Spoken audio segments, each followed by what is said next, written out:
Okay, we're now in a car in Shenzhen, which is the city where we should be performing tomorrow. We went actually. It was a nice flight. We had a lot to eat because we didn't think we would get a lot to eat, and then I got even more food in the airplane after that.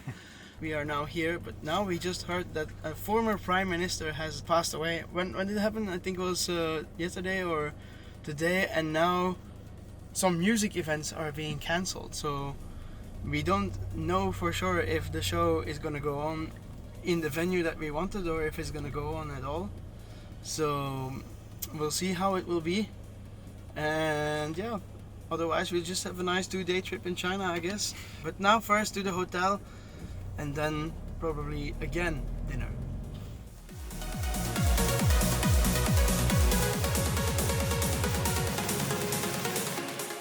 Hello guys, this is again me from Shenzhen. The day of the gig. Had a sleep. It should have been long, but it wasn't that long in the end. I think my jet lag is still not over, but here we are doing some sightseeing. To be honest, I just feel like I'm standing on some stones here. I feel like it's a very modern city from the way that it's built and the way that it is also very accessibly built. There's a lot of guidelines and stuff. We also went to some other parts of the city yesterday where there were some very accessible traffic lights and crossroads, and I was very impressed by that.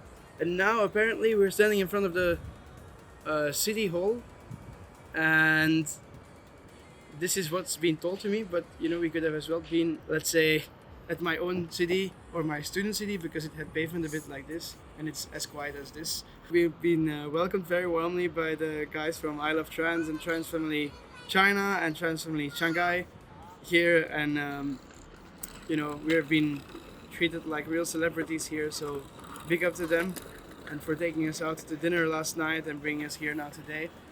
And yeah, let's see what happens.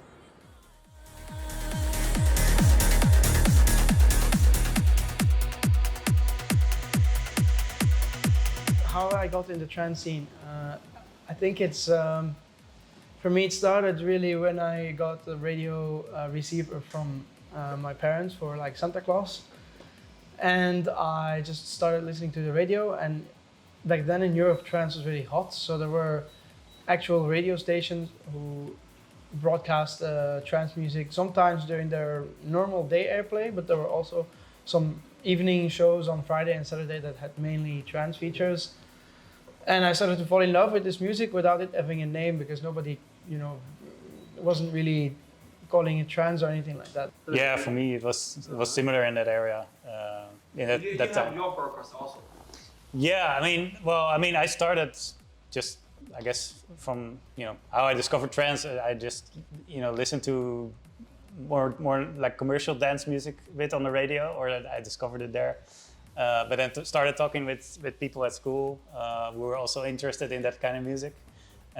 We started talking about sets by Chesto, like the Magic compilations, and sharing those and listening to it and really getting into that. And then in 2003, A State of Trance, we discovered that and started listening to it every week. Yeah, that timing is very important. Yeah.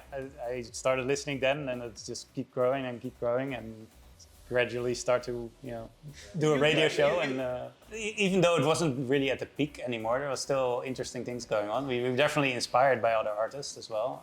I would say that at that time, actually, while the EDM was very popular, there was in the sub scene, the niche of trance, there was a new rebirth of the what we call "Who is Afraid of 138" sound. Mm-hmm. Right. There was really a rebirth of the back then, the very driving, uplifting sound with guys like Photographer with his Airport and Darren Porter, Sean Tyas, and also some orchestral people like Simon O'Shine, who had really big hits back then. And for me personally, it was like, okay, now we're getting somewhere again, because I can feel again the energy and the emotion coming back here, both. And for me, that was a push to actually go completely into that style. And it was actually funny because I think at that point when we started working together, Xander was really into the more progressive side of. I mean, he was exploring like a progressive electro. But I've always liked the uplifting stuff as well. Yeah, of course. But you were exploring more that side, and I was really like, I want uplifting. But yeah, when we joined forces, we were like, okay, we're now gonna make a new uplifting trance pack and see how that goes. On our Twitch streams, Anthony has been doing a bunch of different, I guess, explorations of different sounds, especially on the longer streams towards the end, to play maybe some harder sounds like the hard style. So, which is of course, there's also a lot of very melodic hard style. So it's just melodic. Once again, it's melodic just with a harder kick. So I like it. Still has emotion in it as well. So, but when it comes to listening, I think we have a very broad scale. We both really like epic orchestral music or scores. Soundtracks or stuff like that, like Thomas Bergerson or the Two Steps from Hell. We definitely saw the facilities of the Original Music Association, which gives a lot of facilities for the music industry in Shenzhen, partially financed by the government. They support musicians to have repetition rooms. They have a production studio, DJ booths to learn to DJ, and in general just give people a platform as well. And they also had what they call the sound stage, which is like basically a room that's not really a club, but it can fit 200 people, and it's like soundproof. And that is where the unofficial location of our rave was going to be. There were so many people over there. It was incredible. One of the loudest crowds I've ever seen, and I heard from China that usually crowds are a bit, more calmed down and a bit quiet, but this was not the case. They absolutely went for it. They were literally singing every song we were doing. Literally, Stars Collide, we just could completely turn the volume down for a whole 30 seconds, and they were still going. You guys did not help us chase our dreams. I do not know who will. Thank you so much. You are absolutely incredible. It was incredible, that connection we had with the crowd there, and insane what the dedication, and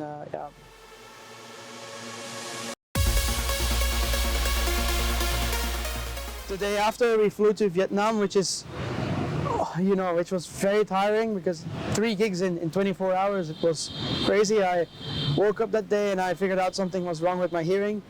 And it seems like people really loved it there too. It was a bit harder to know what was going on in the crowd because the crowd was a bit further from us and I couldn't hear them very well. And also, of course, it was raining. And we still played an after party in a club, which was a bit more quiet, but still nice. And I had to take a break somewhere because that was a really loud club, and I had to take a break a bit. Hey everyone, I just got off stage for a bit on the 3rd gig in 24 hours that we're doing. I've never done anything like this before. It's been something that I'm very scared of because, as you guys already probably know from earlier episodes, I have Norrie disease, which means that my hearing is going downhill. And I've also noticed that, of course, it's more sensitive to very loud noise, and so I take extreme measures to counter that. And recently I've actually done an open to close for 7 hours and it worked fine there, but still I was very afraid for doing 3 gigs in 24 hours, and it looked like it wasn't completely unfounded because this morning I woke up and I checked some basic parameters for my hearing because I can check them myself. And I didn't hear anything was wrong, but something was wrong anyway. I could see it in the tests. Now I've also been having a cold, which also can affect that, so it's always very difficult. But it meant that for the 2 gigs here in Vietnam, I was very stressed, and it really actually affected my way that I could enjoy them. And especially now the 2nd gig that Xander is playing as we speak, it's definitely a very loud one. So I always have to find a compromise between okay, what do I want to do? What do I have to do for my job? And of course the most important thing, what's for my health? Because if I go over the line, and one time I can really say, okay, look, now I gigged and I lost hearing because I gigged, when I can say that with certainty, it might well be that I have to stop gigging, period. In the best case, if I lose hearing now, or if it would not go better, I would have to fly home earlier and, from Vietnam, and try and get things done. I don't think it's gonna happen, to be honest. I think it's more the cold, but still it's a very much a stress factor.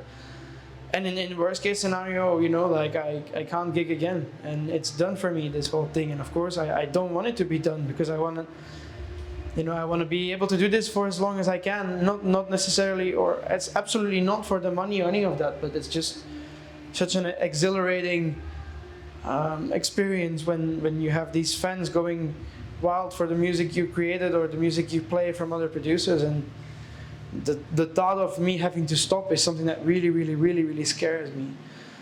So obviously I'm trying to balance everything out. What do I do? And nobody can tell me what to do. That's the worst part of it, because nobody is me, nobody can hear what I hear, nobody can feel what I feel, and there's no doctor who can advise me well, because if they would advise me, then they're just like, choose another job, bro. So, you know, it's always a juggle. And yeah, that's why today I think it was a really amazing day, but it's always also been a very stressful day because of that and some other reasons. And I think, to be honest, it's sad in a way, because it affected my experience today, and it will probably affect it at some points in the future too. But at the other hand, it's very understandable, I think, because, you know, I'm juggling with the only thing that binds me to music and that I don't have unlimited resources from. Luckily that I have Xander here, who's now playing, and that I can say, look guys, I'm gonna go and rest a bit and see how everything is. But if, you know, if I was gigging alone, which also happens, then I would have to, you know, stop the gig or just go for it and take the risk. And, you know, those are situations that are always very difficult to juggle. Luckily, I've never had to cancel, break, or stop early a gig that I was playing. And I've also never experienced directly hearing loss during gigging, which is really good. But in the same time, I know it's a question of time before it will happen one day. Because, you know, these hearing loss attacks, they just randomly happen, or they can be triggered by some things. Nobody knows what, but I think loud noise is an obvious factor. I have to say, mentally it was very heavy for me, because I wanted to enjoy, I wanted to laugh and jump and do everything, but at the same time, with every beat I heard through the speakers today, I was like, okay, am I not overstepping my things right here? And there's no clear guideline to tell me when I need to stop. Let's hope that I took the right decision right now, and I'm gonna be sitting here in this quiet room for a little bit, and maybe I will go back to play some tracks with Xander again, who is killing it, of course, downstairs with a party that's getting more and more alive. In Vietnam, in Hanoi, where we're playing the festival after party as we speak, or at least Xander is, and maybe I will be too for a little bit. So yeah, you know, chasing dreams, it's all good and well, but it doesn't come with no cost. It's for me, in the end, very dangerous business. But I will keep doing it for as long as I can, and I will always try and judge, you know, with my gut and with my ratio to find the best middle ground. I'm a little bit of like nervous right now, because I get to meet like I get to meet like one of the biggest inspiration to all the newest DJ at the moment. So Thank you. Really That's right very now. awesome. Yeah, but no, I mean that's fine. That's why we organize this meeting. We're just guys, you know, like whatever, you know. But I'm really nervous right now, because I met you through. I feel it's like really I met you okay. through It is like fine. documentaries, and I get to see you and I get to talk to you. It's pretty unreal for me. I always recharge by meeting fans and by connecting with them. It's what really makes me recharge after a really long day. And I couldn't do it really much back then. I wish I could have hugged so much more of you there, but it didn't really work out. And that was something that was a bit of a bummer, let's say. I hoped and maybe even expected a bit too much to be able to do that, because I saw all the hype in the trans family, trans lovers, Vietnam about me, and I wanted to meet so many more of you, and then yeah, that didn't happen because there was no time after the gig, at least. And that for me, that was maybe a bit of a low light. Okay, so basically this is a Vietnam crossing, guys, a normal one. It's a bit more chaotic than a Thailand one, and I want to do the test. Can a blind person survive this? So if you see this documentary and I'm still alive, you know that it worked. Alright, here we go. So here we go. Okay. They're coming from the left side. Maybe we just wait for this ambulance. Yeah, wait for the ambulance. No, yeah. Alright, we'll wait for the car to pass first. Yeah. And Ryan, it might be best to just try to wave them down to slow down from your side. No, I'll do that. Okay. Yeah. Tell me when you're ready. Okay, ready? But you got to keep walking, okay? Yeah. We'll call you back, so just keep following our voice. Yeah. Okay. I will. Go. Go. Go. Keep going. Stop. Keep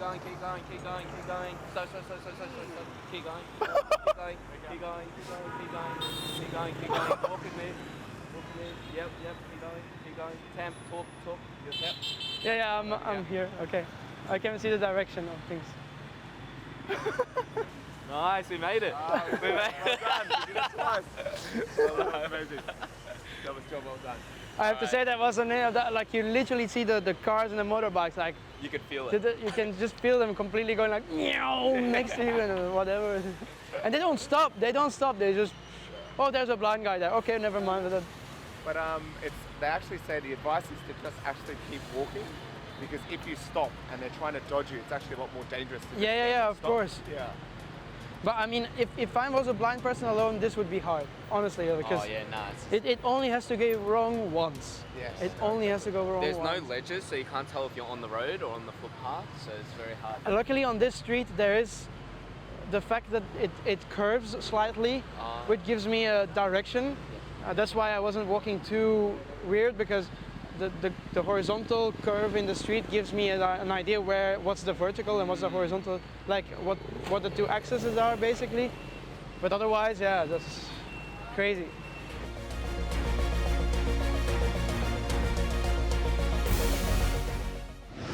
An amazing experience. It was pushing my limits in many ways, both for my hearing, both of also, you know, living together with Xander for a long time. That's also been, you know, definitely something new and not the easiest, because I do need my own space sometimes. But also it made me so much connected to everyone, to the people here. I'm in love with the continent. I actually want to go back and just meet people and just travel around just in my own free time now, because I'm so curious to learn more about the culture, about the, you know, mentality here, and basically to say also how people chase their dreams here, because everyone is doing that very, very hard and in a very different way than we do it in the West, and I want to really learn more about it. So I would say I will be back to chase some more dreams.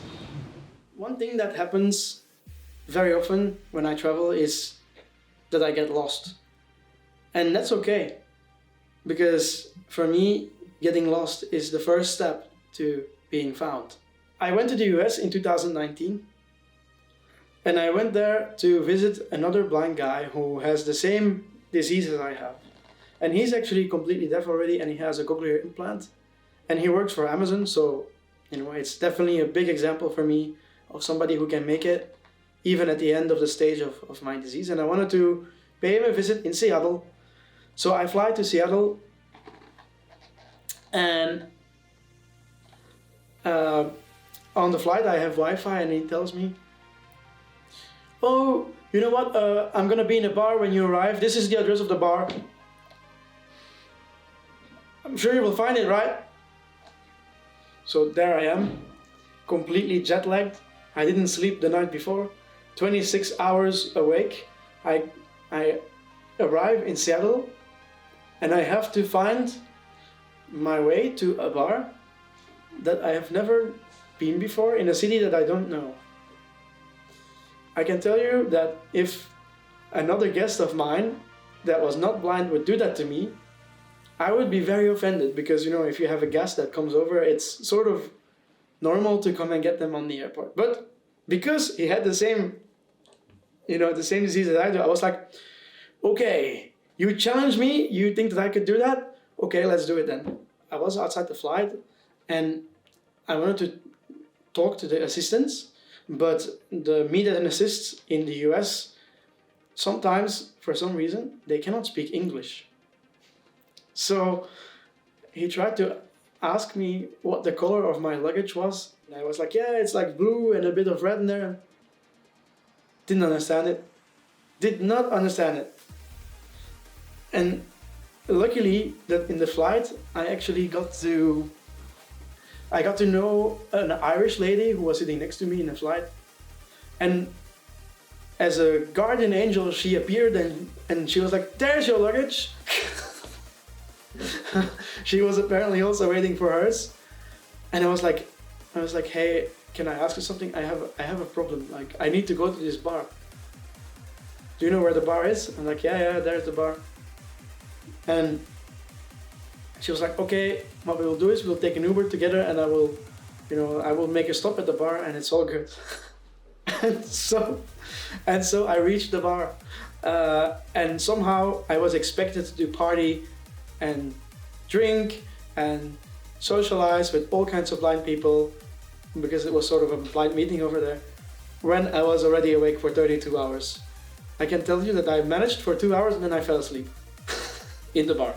Basically, the moral of this story is that you need to really sometimes trust whatever happens to you and trust people when they come to you to help. It's not always easy because, sometimes situations are really weird, such as getting with a stranger into the car to go to the rave with a very Eastern European accent. That was not so easy, but it's definitely worth it.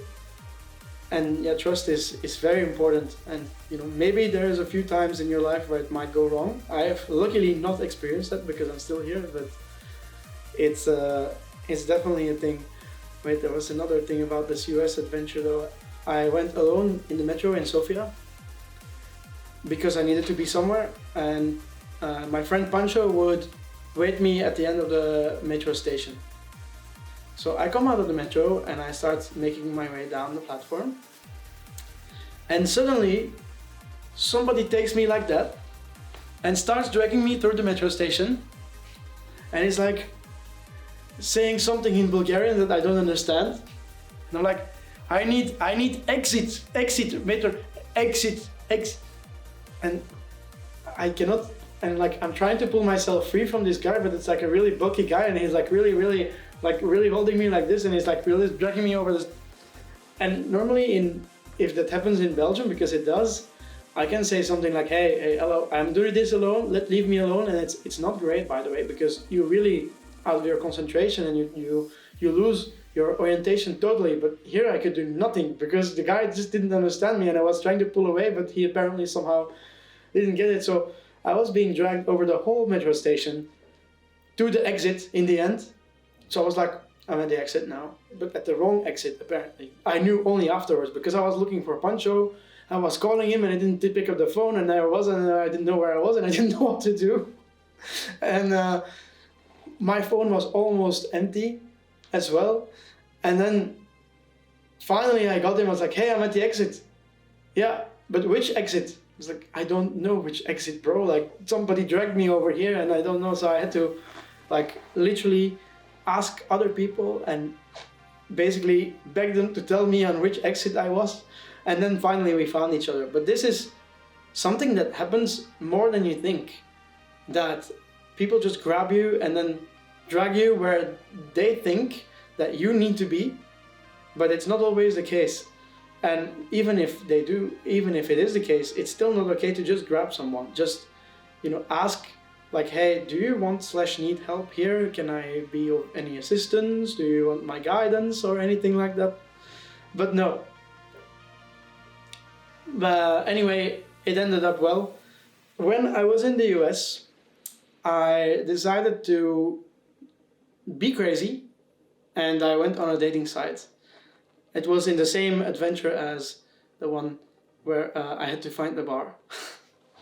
I went on OkCupid on a dating site when I was in Seattle, and I didn't really think much of it, but I was like, wait, if I find cool people to hang out with, then why not? And suddenly I'm talking to someone and my opening line is, I hope you don't mind people who are different.